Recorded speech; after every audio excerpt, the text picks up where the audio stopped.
Ticket rate పెరిగినా movie ఇంత budget ఎందుకు అయిందనే చర్చ మొదలైనా అన్నింటికి వినిపించే ఒకే ఒక్క రీజన్ రెమ్యునరేషన్లు. ఒక్క హిట్ పడితే చాలు హీరోలు డైరెక్టర్లు భారీగా పారితోషికాలు పెంచేస్తున్నారు. దీంతో నిర్మాత చిన్న పెద్ద అని డివైడ్ అయిపోయారు. అయితే ఇప్పుడు నిర్మాత దిల్ రాజు వ్యాఖ్యలతో ఇండస్ట్రీలో కొత్త చర్చ మొదలైంది. రెమ్యునరేషన్ వద్దు వాటాలే ముద్దు అన్నట్లు ప్రచారం జరుగుతోంది. అసలు దిల్ రాజు ఏమన్నారు? వాటాల విధానం ఏంటి? అసలు ఏం జరిగింది? రెమ్యునరేషన్ వద్దు వాటాలే ముద్దు. టాలీవుడ్ నేర్చుకోవాల్సింది ఇదేనా?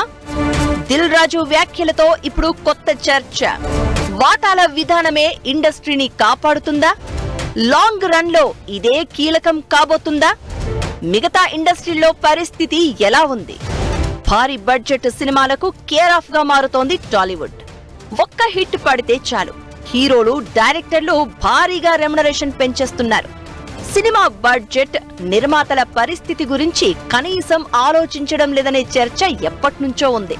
సినిమా బడ్జెట్ లో సగం రెమ్యునరేషన్లకే వెళ్లిపోతోందని, దీంతో బడ్జెట్ కొండెక్కి కూర్చుంటుందని, ఈ ఎఫెక్ట్ చివరికి ప్రేక్షకుడి మీద కూడా టికెట్ రూపంలో పడుతుందనే చర్చ ఉంది. ఇక పెరుగుతున్న నటుల పారితోషికాలు, బడ్జెట్లతో చిన్న మధ్య తరహా నిర్మాతలు ఓ వర్గం హీరోలతో సినిమాలు తీయడానికి కూడా ధైర్యం చేయడం లేదనే చర్చ ఉంది. చిన్న నిర్మాతలు, కొత్త దర్శకులు మంచి కథలు రాసినా వీటి కోసం సరైన హీరోలను కన్విన్స్ చేయడం కష్టంగా మారిందనే టాక్ ఉంది. ఇలాంటి చర్చకు దిల్ రాజు వ్యాఖ్యలతో ఆన్సర్ దొరికినట్లయింది. ప్రాఫిట్ షేర్ ప్లాన్ గురించి ప్రస్తావించారు. అలా చేసి ఉంటే గేమ్ చేంజర్ పరిస్థితి ఇంకోలా ఉండేదన్న దిల్ రాజు వ్యాఖ్యలతో ఇప్పుడు వాటాల విధానంపై చర్చ మొదలైంది. ఒక్కటి మాత్రం క్లియర్, ఇప్పుడు సినిమా సీన్ మారిపోతోంది. మేకింగ్ పై డైరెక్టర్లు దృష్టి పెడుతున్నారు. విజువల్ గా ఎంత గొప్ప సినిమా తీస్తున్నామనే దానిపై ఫోకస్ చేస్తారు. దీంతో బడ్జెట్ పెరిగిపోతోంది. Pan India, pan world market ఉంది కదా అనే ధైర్యం ఒకవైపు, ఓటీటీలు ఆదుకుంటాయన్న భరోసా మరోవైపు నిర్మాతల్ని నడిపిస్తున్నాయి. అయితే ఓ మంచి సినిమా తీయాలంటే చాలా త్యాగాలు చేయాలి. హీరోలు, దర్శకులు పారితోషికాలు తగ్గించుకోవాలి. లేదంటే సినిమా లాభాల్లో వాటాల్లా అందుకుంటే నిర్మాతలకు వెసులుబాటు ఉంటుంది. దిల్ రాజు ఇన్ డైరెక్ట్ గా చెప్పింది అదే. ఎఫ్డీసీ చైర్మన్ గా ఆయన నేను ఛాలెంజ్ చేసి అడుగుతున్నా, మీరు ఫారెన్ వెళ్తే ఫారెన్కి ఆ హీరోకి మొత్తం ఖర్చు, ఫ్లైట్ టికెట్తో సైతం, ఫుడ్తో సైతం మొత్తం అన్ని మనమే పెట్టుకుంటున్నాం కదా. మరి వాళ్ళ రెమ్యునరేషన్ మొత్తం లెక్కేస్తే 3 years or 4 years అవుతుంది సినిమా. ఆ ఎంత డబ్బు మొత్తం లెక్కేస్తే రెమ్యునరేషన్ సరిపోయింది కదా. మళ్ళీ ఎన్ని పోని మన పార్ట్నర్షిప్ ఎక్స్ట్రా వస్తే అంటే ఆ డబ్బు కూడా నిర్మాతకు రాకూడదు. మోహన్ లాల్, పృథ్వీరాజ్ సుకుమారన్ కాంబోలో మలయాళంలో లూసిఫర్ 2 తెరకెక్కింది.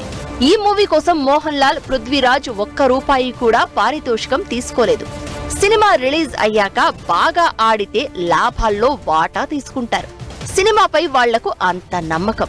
దాంతో పాటు ఇప్పుడు ఖర్చు పెట్టే ప్రతి పైసా సినిమా క్వాలిటీ కోసమే అనేది వాళ్లు నమ్మిన థియరీ. ఇదే ఇప్పుడు హైలైట్ అవుతోంది. ఈ ఫార్ములాను మన దర్శకులు, హీరోలు ఆచరించి తీరాలనే చర్చ జరుగుతోంది. ఇప్పటికే కొంతమంది హీరోలు ఇదే బాటలో నడుస్తున్నారు. పుష్ప 2 కోసం బన్నీ, సుకుమార్ పారితోషికాలు తీసుకోలేదు. లాభాల్లో వాటా అందుకున్నారు. అది వాళ్లకు ప్లస్ అయింది. రాజమౌళి స్కూల్ కూడా ఇది. ఆయన తన ప్రతి సినిమాకు లాభాల్లో వాటానే అందుకుంటారు. మహేష్ సినిమా కోసం కూడా అదే చేస్తున్నారు. ముందే పారితోషికాల రూపంలో కాకుండా లాభాల్లో వాటా తీసుకుంటే సినిమా అవుట్పుట్ మరింత గ్రాండ్ గా వచ్చే ఛాన్స్ ఉంటుంది. అన్నిటికీ మించి నిర్మాత సేఫ్ అయ్యే అవకాశాలు ఉంటాయనే అభిప్రాయాలు వినిపిస్తున్నాయి. లూసిఫర్ 2 అనే మూవీ నుంచి టాలీవుడ్ ఖచ్చితంగా ఈ పాఠం నేర్చుకోవాలనే వాళ్లు మరికొందరు. ఏమైనా దిల్ రాజు వ్యాఖ్యలతో ఇప్పుడు కొత్త చర్చ మొదలైనట్లయింది. షేర్ ఇన్ ప్రాఫిట్, ఈ విధానంపై ఇప్పుడు జోరుగా చర్చ జరుగుతోంది. షేర్ ఇన్ ప్రాఫిట్ తో నిర్మాతకు ఎలాంటి వెసులుబాటు కలిగే అవకాశం ఉంది? ఇది అనుసరిస్తే ప్రొడ్యూసర్లకు గొప్ప రిలీఫ్ లభించడం ఖాయమా? ఈ విధానాన్ని ఫాలో అవుతున్న మన డైరెక్టర్లు, హీరోలు ఎవరు? దిల్ రాజు చెప్పినట్లు రాబోయే రోజుల్లో టాలీవుడ్ లో షేర్ ఇన్ ప్రాఫిట్ విధానమే ఉండబోతోందా?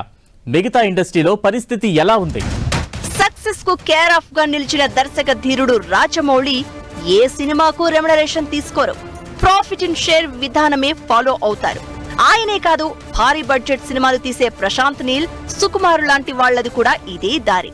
భారీ budget movies, pan India level movies వస్తున్న కొద్దీ తెలుగు ఇండస్ట్రీ డైనమిక్స్ మారుతున్నాయి. స్టార్ డైరెక్టర్స్ అంతా న్యూ స్ట్రాటజీకి తెరతీశారు. నిజానికి ఇది ఇప్పుడు వచ్చింది కాదు.